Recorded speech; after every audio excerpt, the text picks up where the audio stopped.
Hello, another topic. I don't know when I'll be uploading it, and hopefully in the same day as my last one about Fright Night. I wanted to do one more to the trope of vampires and certain aspects about them. Like, okay, most commonplace one, no matter, other than, what is it? Other than the character Blade, and Bram Stoker's Dracula, and the Dracula and Blade, which they call Drake, which I think is stupid. Um, let's see, what else is there? And Twilight, all the vampires have the same one main common weakness.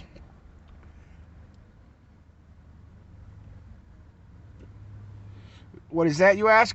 It's the commonplace weakness that vampires can't be out in daylight.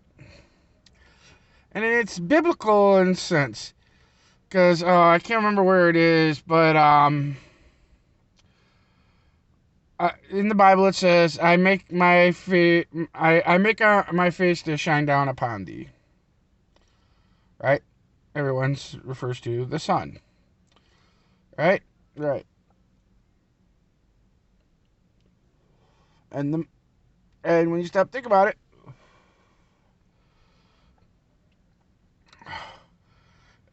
it goes into more detail, but basically the reason vampires can't be in sunlight is because vampires are always thought of as soulless demonic beings. So if you don't have a soul, you can't God the sun will burn you up because you can't bear to have God look down upon on you. That it would destroy you. What better way to destroy you than to burn you up? Right? Right. Okay. That's where, unless you're one of the few vampires that can walk in daylight via Blade, Dracula, well, Bram Stoker's Dracula, um, who else is there? And the Twilight vampires. All the other vampires out there can't be in sunlight, and that's the main reason. You look at all the other vampires, the reason they can't be in sunlight is it's biblical. It's biblical. It's God's face. I make my face to shine down upon thee. And no, and I can't remember the rest, but basically, like I said, if you're demonic, you can't bear to have it. It'll destroy you. Right? Right. Then there's silver,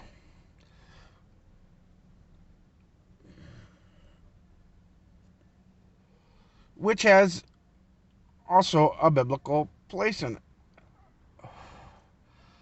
a place in the Bible, which reverberates to, of course, Judas. Judas betrayed Jesus Christ for 30 pieces of gold, pieces of silver. Right? In doing so, God cursed Judas to walk on the surface of the earth forever as an immortal, a vampire, people say, not knowing death. So but they even do it in the movie. They play on it more in the movie. A Dracula movie, where no matter how many times they destroy him, his face may change, but he's still the same person, and it's Judas. And that's who they refer to Dracula actually being, Judas. Alright, right. Okay, silver. what does that have to do with silver? It's the pinnacle punishment because he sold Jesus out for 30 pieces of silver. Silver is his, it's a punishment because you use silver to sell my son. You can never look upon it nor touch it without it hurting you. All right? That's where that comes in. People wonder, okay, what about the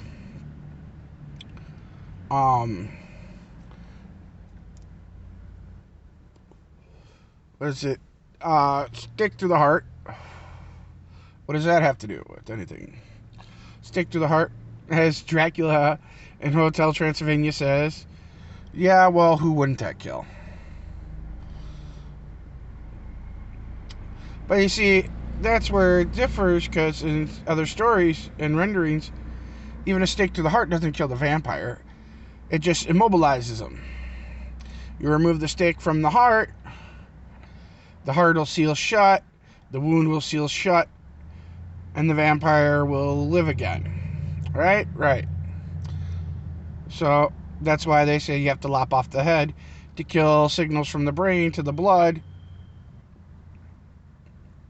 so the vampire stays dead. There's other stories I've heard of where this is commonplace. But in Twilight, it's emphasized in the book, but never emphasized in the movie, that Edward at one point wanted to rip Rosalie apart because he was so mad at her and leave her in pieces so that Emmett would have to piece her back together. You know, so in that aspect, which they don't put in there, they're saying you can rip a vampire apart and they won't die. They'll be like in a state of, you know, stasis, I guess you'd say. Suspended animation. You know, they're not dead. They're just stuck in the, unable to move until you reassemble them, and then they'll come back to life. Right, right. Let's see what else.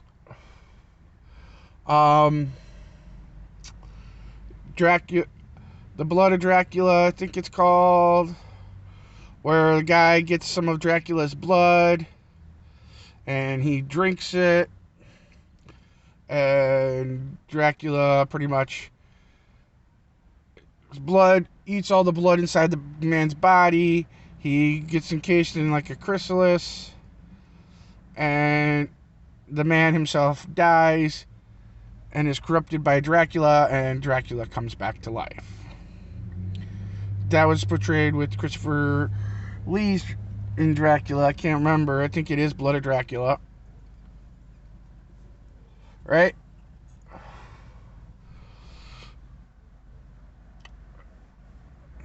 Okay. But if you look at the Twilight vampires and the Underworld vampires, it's basically a high-level virus.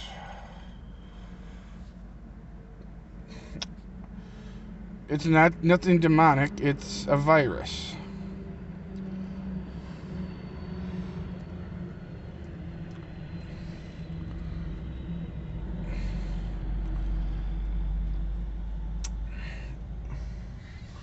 And how that works is, and the reason it's so painful is because when you're bitten and the venom spreads to your body, what it's doing is it's drawing, the venom's drawing out the blood out of your tissues.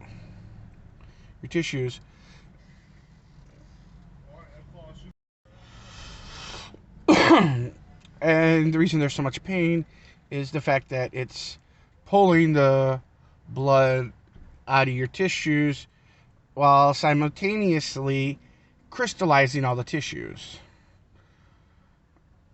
Right? So it's described in the book. It's just basically they're described as their skin is just drooped over a marble-like body, a statue, as it were. And that's what's so funny is because it's basically saying without their skin, they just look like a giant crystal figure. And then there's the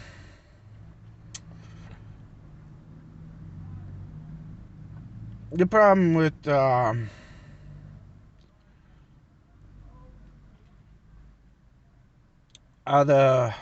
vampires in Underworld. They too are. It's like a virus, and only certain people's bodies can adapt to it. There has to be certain enzymes, I guess, or proteins, or what have you, to work perfectly with the vampire bite to turn you into a vampire. And that's how,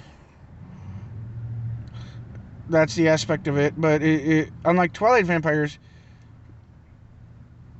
the Underworld vampires can go into a form of suspended animation.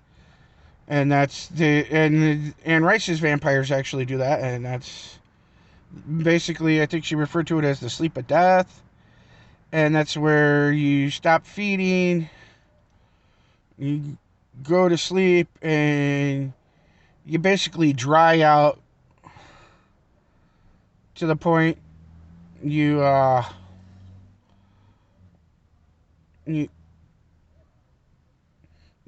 basically become stiff like a piece of furniture. And it ain't until you drink blood to hydrate your tissues to get your heart beating that you come back to life. Queen of the Dam pretty much instills that too. But what I like about Queen of the, and the Vampire Lestat and that is the longer they sleep, when they awaken, the stronger they become. The longer you sleep, the more powerful you become physically, and the more keen and sharp your senses are. And Lestat was one of the rare ones because I think he slept for I think it was 50, 60 years. I think maybe at one point, at one point I think he even slept for almost 100 years. So much so that when he came back to life, he was more like 100 times stronger than he was when he went to sleep. Which I find really sucks with the Twilight vampires because they cannot do that. The longer they go without blood, the more ravenous and bloodthirsty they become. But their strength never increases. They're only at their strongest when they're newborn. And that's because residue of their own human blood still resides. It takes about a year for it to dissipate. And then they're just a vampire, which I think is stupid. It never covers that, though, in Underworld. Never says yay or nay to that. Which is really? What's the point in becoming an elder if you go into a slumber and you're not going to come back and be even stronger, It's all it is just a nap.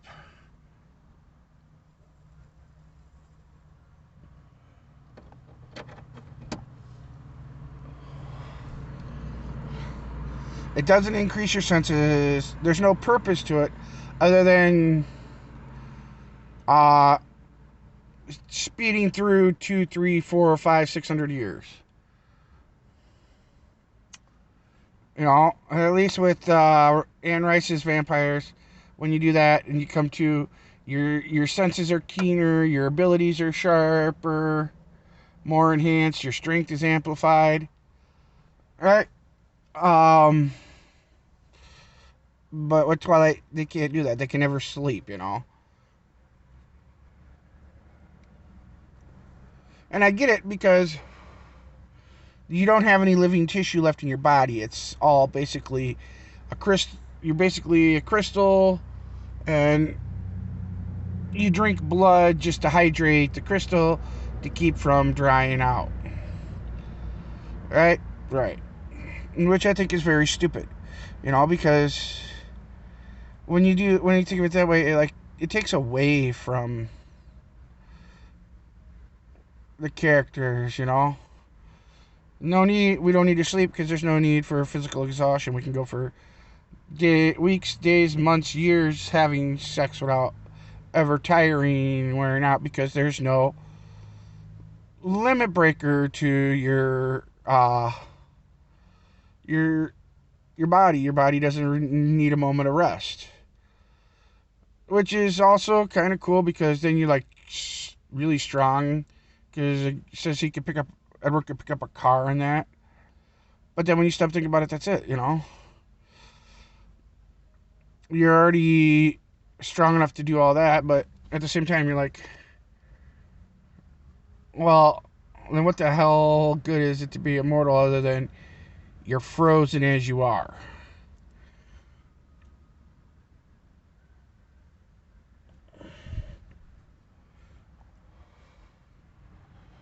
I mean, it says it took like 50 years before you could stand being in the same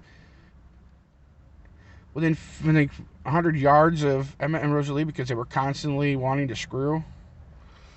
You know. But whatever. It's just, you know,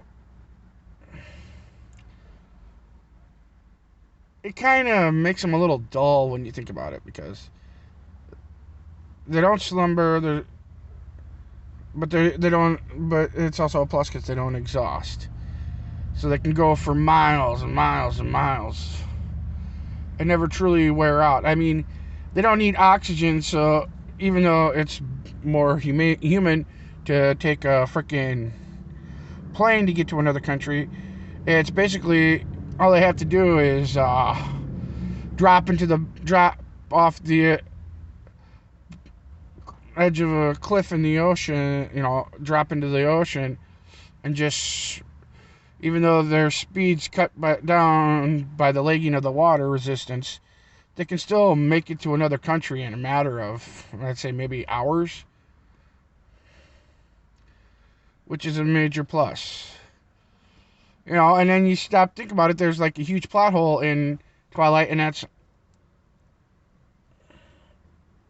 you know, Alice goes to, sorry if you haven't watched it, but that's your fault, it's been over 10 years, goes to the Amazon and finds a hybrid like Renesmee. My question is, I just gotta know, how the hell did she get them back? Because dude's been cut off from civilization. You still, as far as I know, you still need a passport, even if it's your own personal jet. I may be wrong. So it's like leaves the question of, how the hell did she get him there?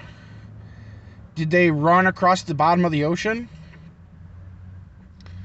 That's one thing, you know, never answered. But I digress. This was Larry's Topics. Hopefully you enjoy it and gives you some food for thought. You can like, subscribe, but I doubt any of you will. I'll try sharing this, but nobody really cares. But yeah, I'm not no big YouTube star getting millions of dollars for doing nothing. I just voice my opinion on stuff and ask for what you think, but none of you really care. So, bye.